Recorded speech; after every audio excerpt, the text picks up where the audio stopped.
Three of the best pitching prospects in all of baseball just got called up to AAA and are on the verge of making an impact potentially this postseason. Jonah Tong, Trey Yesavage, and Payton Tolle. They all have insane results and very distinct elements to their game, but how good are they actually? And is there a clear number one among that trio? Spoiler alert, I think there is. We'll start with Jonah Tong, a 2022 seventh rounder out of high school that the Mets drafted. Now, New York just called up Nolan McLean, who's my number one pitching prospect in their organization. But Tong has gotten a ton of buzz because he's posted a 30% K- walk rate in the minors alongside a 1.5 ERA. He's been nearly untouchable. And let's just say Tong creates a weird visual for the hitter. I watched Tong from behind home plate at the Futures game in Atlanta, and a couple things jump out to me. Number one, he's an extremely crossfire pitcher. So his plant leg here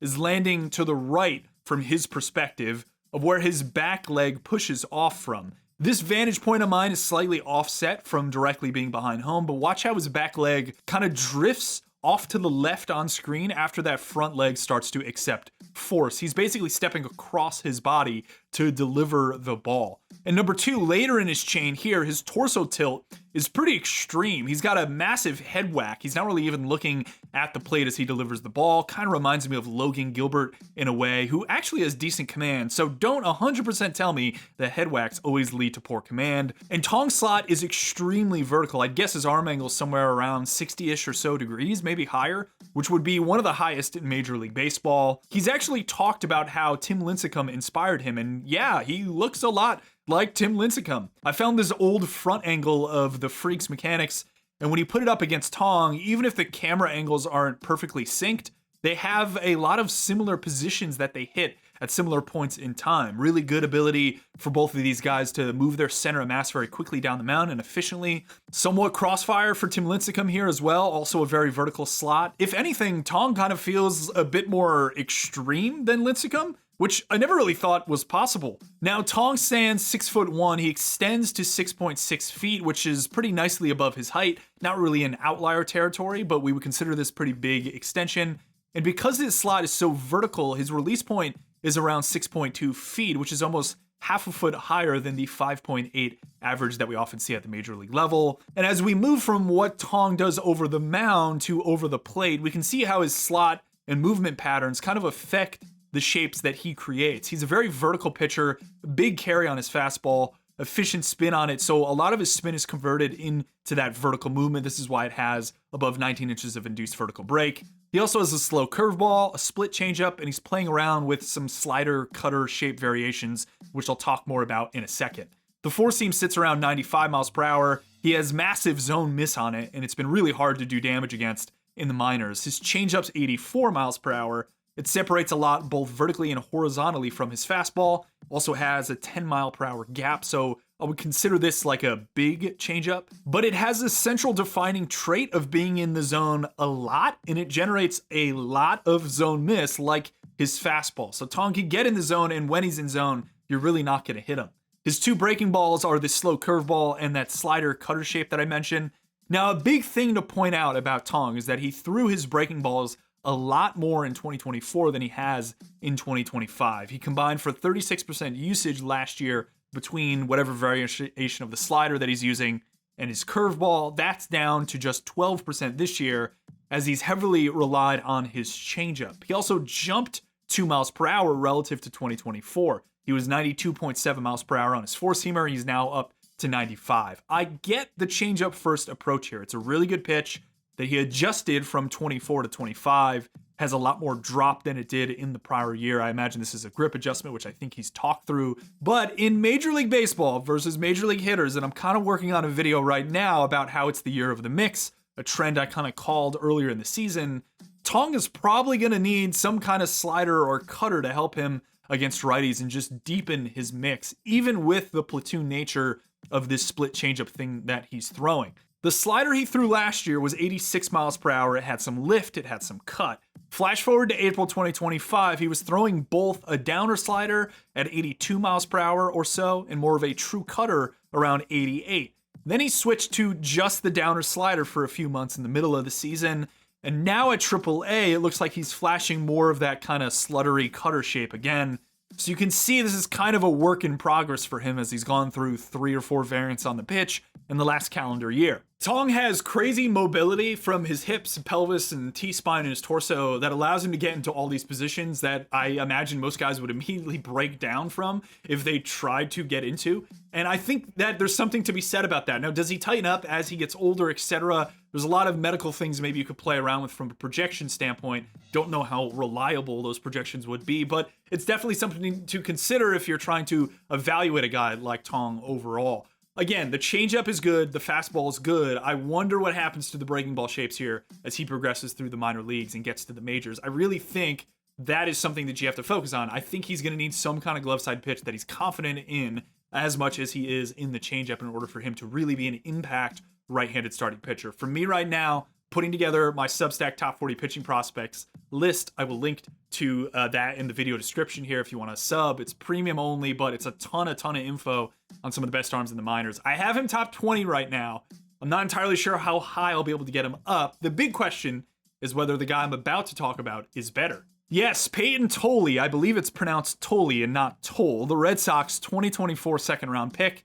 He is a behemoth of a human, 6'6", 250. He was a two-way player at TCU, hitting absolute nukes like this one. I actually had him on my draft prep guys for the 2024 MLB draft for MLB Network, the coverage I did there, and I spoke on him immediately when he was taken by the Red Sox. At the time, I found him fascinating because he reminded me of Tanner Scott, the reliever, big extension. You know, he just sat 91 miles per hour at TCU, and he reminded me of that. I was like, okay, maybe it's a reliever projection, and now he's sitting 95 miles per hour. He's going to eclipse 100 innings this year with absolutely stellar results. He looks like a starting pitcher. Let's start over the mound. He has this really distinct back leg follow through that is pretty hard not to think about every time he throws. Slow build to the plate, a little bit hunched over, but posturally he seems correct when he strides into foot plant, etc. He kind of just has a hulking presence on the mound that I'm unsure what to make of, especially because a guy like Jonah Tong is throwing as hard as him, despite the fact that Tong is far smaller. Now, I've heard a lot of people say that Tolle's mechanics are gross or grotesque. I think this is mostly just scouting lingo of people eyeballing bad mechanics, and perhaps they're actually professional scouts doing so in a way that buckets guys into these ideas of maybe he'll get injured or being off a guy because he's injured. I'm just not entirely sure that we are great as an industry at predicting what movement patterns among a major league sample of pitchers will lead to injury or lower health bars than other guys. Now, there are obvious things that stand out, late arm action, poor lead leg block, etc. There's some things like that. But at the end of the day, if you have efficient mechanics, you're probably throwing hard, and that is what's going to lead to injury. So I don't entirely know whether bad mechanics are good or bad, or visually bad mechanics are good or bad. I think we should be putting weight on things like stuff models, location models, etc., and leave a lot of that stuff to people who can read Kinetics reports, you know, medical teams that maybe have some more projection on body composition and bone density. There's so many things you could consider. I struggle to say that we on the public side can look at a pitcher and go, these aren't good mechanics, it's not going to work. You're going to be far more accurate betting on underlying data and trying to predict performance based off shapes. And honestly, it's unfortunate, but leaving a lot of the health stuff kind of to the breeze. So with that being said, here are Tolle's release metrics. Whatever's happening in his body creates this 7.4 feet of extension, greater than 94% of pitchers in Major League Baseball. His arm angle is pretty low too. It's down around 30-ish degrees or so, or at least that's the projection. And his resulting release height is around 5.7 feet, which is ever so slightly a tick below the average release.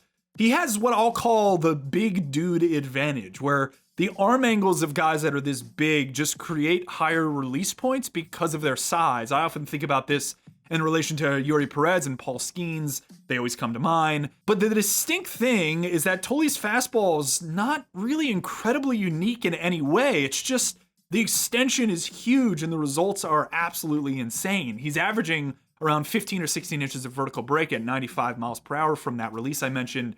Not really crazy vert for his arm angle. I think he's struggling a bit right now in terms of his efficiency on the ball as he switches to the major league ball that's used at AAA. He was cutting the pitch a bit when he threw in Iowa, but the results, as I said, are absolutely insane. In the minors this year, he had a 42% zone miss rate. That's more than double the average. If it was in the zone and you swung, there was almost a coin flip chance of you making contact.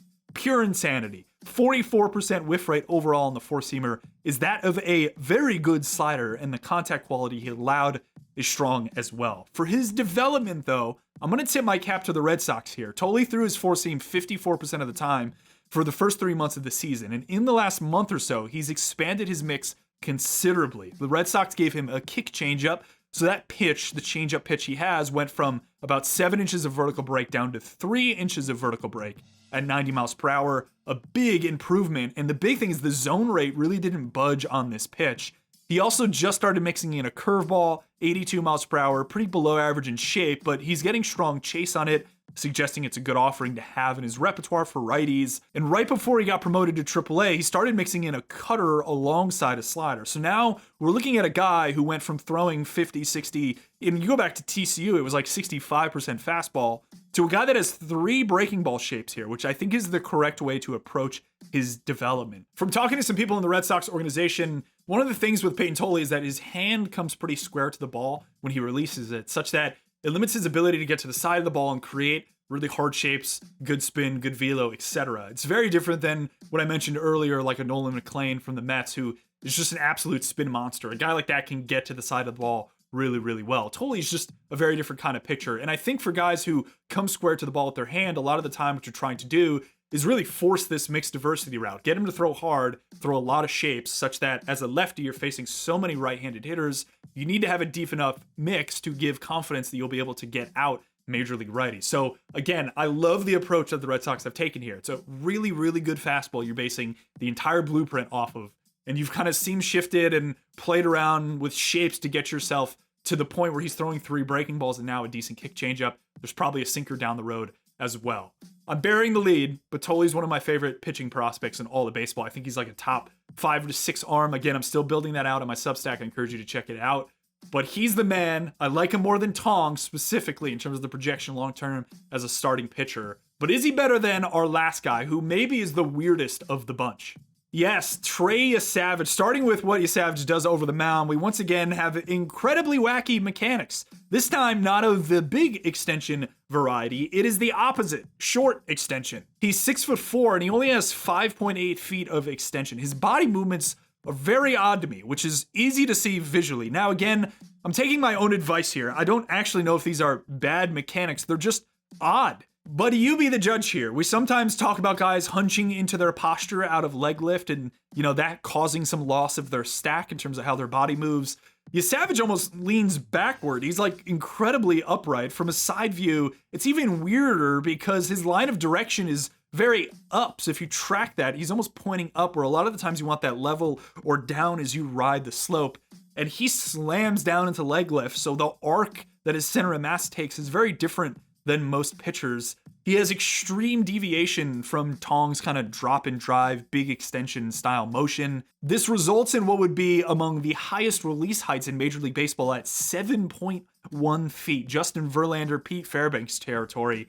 I'd guess Yesavage's arm angle is similar to Tong's in that 60-degree area, which again would be among the highest in Major League Baseball. And what Yesavage does over the plate is even more perplexing. Everything in his mix moves to his arm side. So if you look at his pitch plot, everything is in this quadrant here. Now, I'm talking about mixed diversity with Tolle, and I have on prior videos. For the most part, what I'm saying is get to different points in this plot. Yesavage does not do that. It's incredibly different than a lot of other starting pitchers in baseball. There are some relievers that end up like this, but even with his slider, that's arm side. Even with the curveball he throws, it's arm side. Everything moves to the arm side. You could kind of tell from this plot and everything that he has some issues getting to the front of the ball. He's, again, a very efficient spinner of the ball. These pronator tendencies that seem to be a theme among what these guys are between Tong, Tolle, and Yesavage. So they all kind of have these pretty good fastballs, and maybe one secondary that works, and it's usually an arm side one. I think Yesavage's ultimate